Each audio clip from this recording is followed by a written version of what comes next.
Good morning everyone, this is Lipika and welcome to my channel. তো আজকে হচ্ছে 23rd of November, শনিবার আজকে। আর এখন ঘড়িতে কটা বাজে, মানে 3:30, ভোর 3:30 এখন। আমরা রেডি হয়ে গেছি আর আমরা এখন যাচ্ছি তারাপীঠে। আজকে হচ্ছে আমাদের পুজো দেওয়া সমস্ত কিছু আছে। ও বাড়ি থেকে মায়েরাও যাচ্ছে, তো সবাই মিলে এখন হই হই করতে করতে যাবো তারাপীঠে। অভিজিৎদা অন দ্য ওয়ে বেরিয়ে গেছে। অভিজিৎদা এলেই আমরা সবাই রেডি হয়ে গেছি, একদম জয় মা তারা বলে রওনা দেবো। ওখানে আমাদের ব্যাগ গোছানো হয়ে গেছে, এই দুটো ব্যাগে আমরা 3 জনেরই হয়ে গেছে অলমোস্ট। কারণ একদিনেরই তো ব্যাপার, বেশি কিছু নেওয়ারও নেই।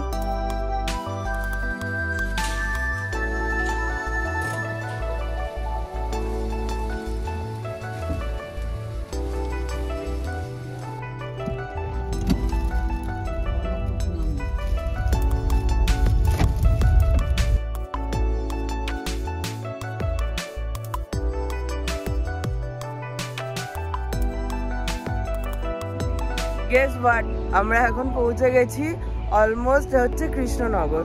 আমরা এবার কৃষ্ণনগর দিয়ে তারাপীঠে যাচ্ছি ফার্স্ট টাইম।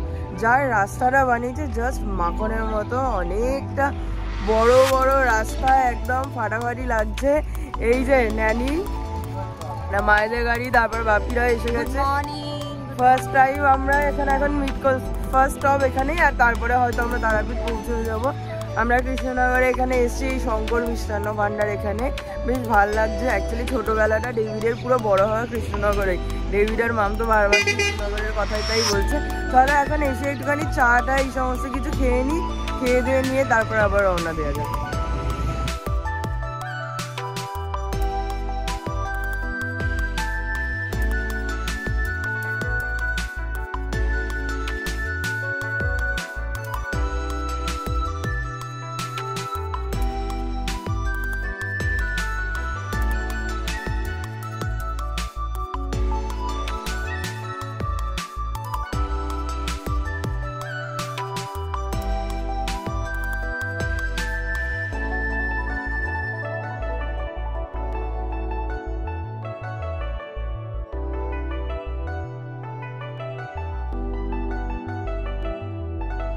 একটা সুন্দর টি ব্রেক, কফি ব্রেক হয়ে গেছে।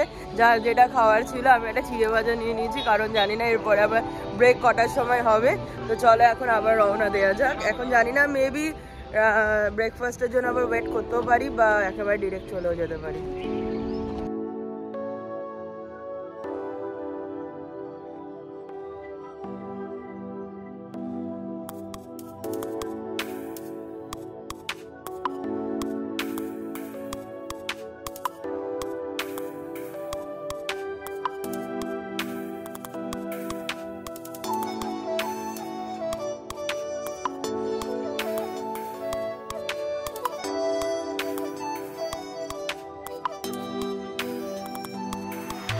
আমরা 5 ঘন্টায় পৌঁছে গেছি। এখন ঘড়িতে বাজে 9:20।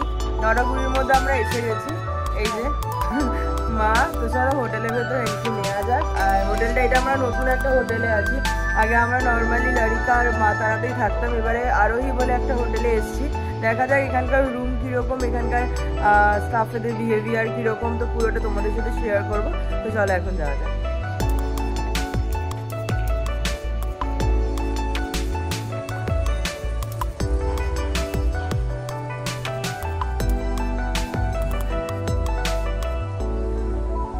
আমরা যেহেতু বাইরে একদমই ব্রেকফাস্ট করিনি, মানে যাতে তাড়াতাড়ি চলে আসতে পারি সেই জন্যই, তাই জন্য হোটেলে পৌঁছেই ভাবলাম যে আগে খুব তাড়াতাড়ি করে একদম ব্রেকফাস্টটা করে নিয়ে তারপর স্নান টান করে তারপর পুজো দিতে যাব আমরা দুপুরবেলা, কারণ ওখানে ভান্ডারা দেওয়ার আছে অ্যান্ড অল, তো টাইমলি আমাদের পৌঁছতে হবে। মা আর ডেভিড ফাস্টিংয়েই ছিল, বাট আমরা বাকিটা সবাই ব্রেকফাস্ট করে নিয়েছিলাম।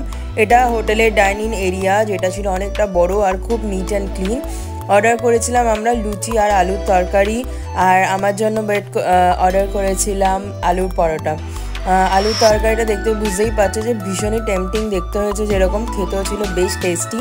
ওদের এক প্লেটে 4টে করে লুচি ছিল, আর 4টে লুচি খাওয়ার পর 5টা লুচির প্রয়োজন হচ্ছিল না, এতটাই হেভি ছিল।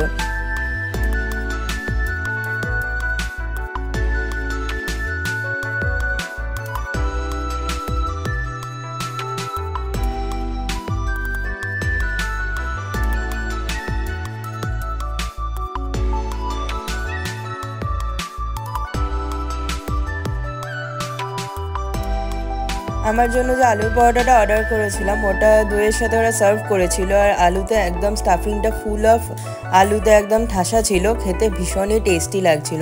খুব বেশি তেল তেলে ছিল না, একদম ড্রাই ছিল বাইরেটা, ওটাও বেশ ভালো লাগছিল আমার খেতে। তো আফটার ব্রেকফাস্ট আমরা একদম রেডি হয়ে গেছি, এখন বাজে দুপুর 12টার সময় আমরা এখন যাচ্ছি মন্দিরে। ডেভিড আর শান যাবে মাকে ভোগ দিতে, আজকে হচ্ছে তারাপীঠে নবান্ন উৎসবও আছে, তো ভোগ দেওয়ার পরে তারপরে হচ্ছে আমরা হচ্ছে যে আমাদের ভান্ডারা দেওয়া আছে নরনারায়ণ সেবা, তো ওটা হবে, তারপর আমরা পুজো দিয়ে তারপর আমরা আবার হোটেলে ফিরে আসবো।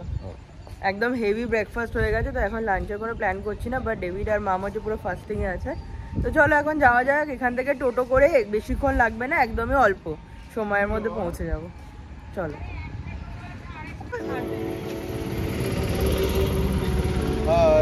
হাই, ছবি নিবি তো?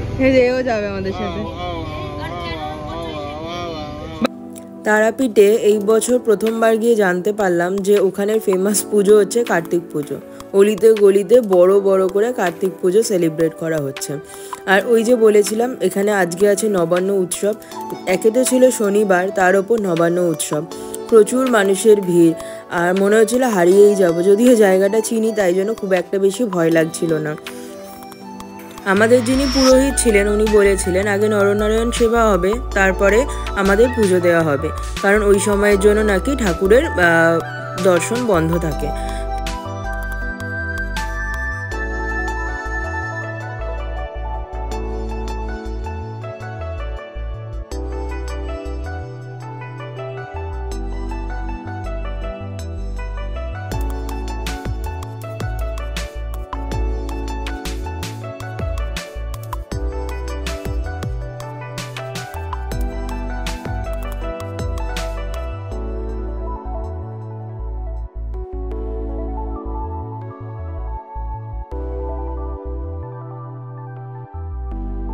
এত ভিড়ের মধ্যেও যে এত ভালো করে মায়ের দর্শন করতে পারবো, মাকে পুজো দিতে পারবো, মায়ের কাছে নিজের মনের কথা বলতে পারবো ভাবতেই পারিনি। খুব সুন্দর করে এবছর আমাদের পুজো হলো সম্পন্ন।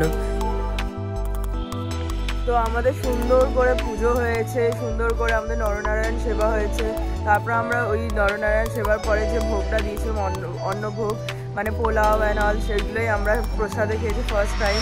ভীষণ মজা হয়েছে, খুব ভক্তি করে পুজো হয়েছে। এখন সন্ধ্যে বাজে প্রায় 6:30, এখন আমরা যাচ্ছি শীতল ভোগ দিতে মাকে। তো যাচ্ছি, এখনও সবাই যাচ্ছে না, আমি, ন্যানি স্যার, বাপি আর মা, এই 5 জনে মিলেই যাচ্ছি। তো ডেভিড এতটাই টায়ার্ড হয়ে গেছে, ও একদম ঘুমিয়ে পড়েছে, মামা সেম, ভাই তো পুরো মরার মতো ঘুমোচ্ছে, মানে ডাকলেও সাড়া দিচ্ছে না। তো ওরা একটু রেস্ট নিক, তারপরে এসে সন্ধ্যেটা আমরা এনজয় করবো। চলো এখন যাওয়া যাক।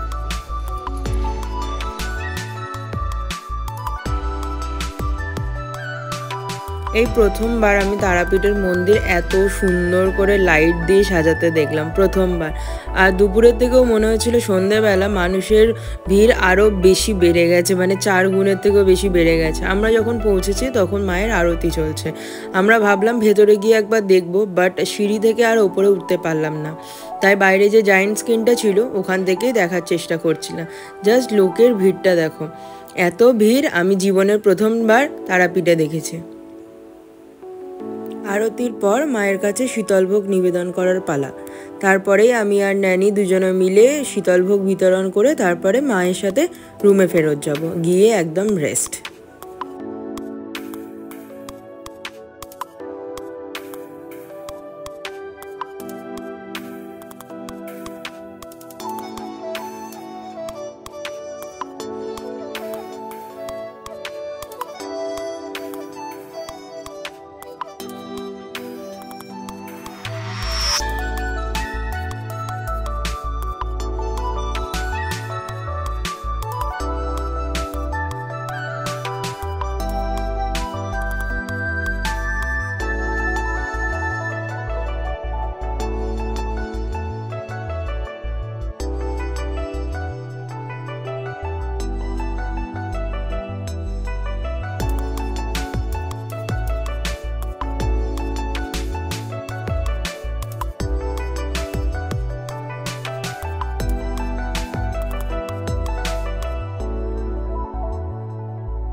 সব মিলিয়ে কি যে সুন্দর একটা দিন কাটালাম কি বলবো। সব পরিবারে তারাপীঠে গিয়ে এত সুন্দর করে মায়ের দর্শন করা, তারপরে এত সুন্দর করে পুজো দিয়ে মায়ের ভোগ খেয়ে সন্ধ্যাবেলা শীতল ভোগ বিতরণ করে একটা দিনের সমাপ্তি ঘটলো।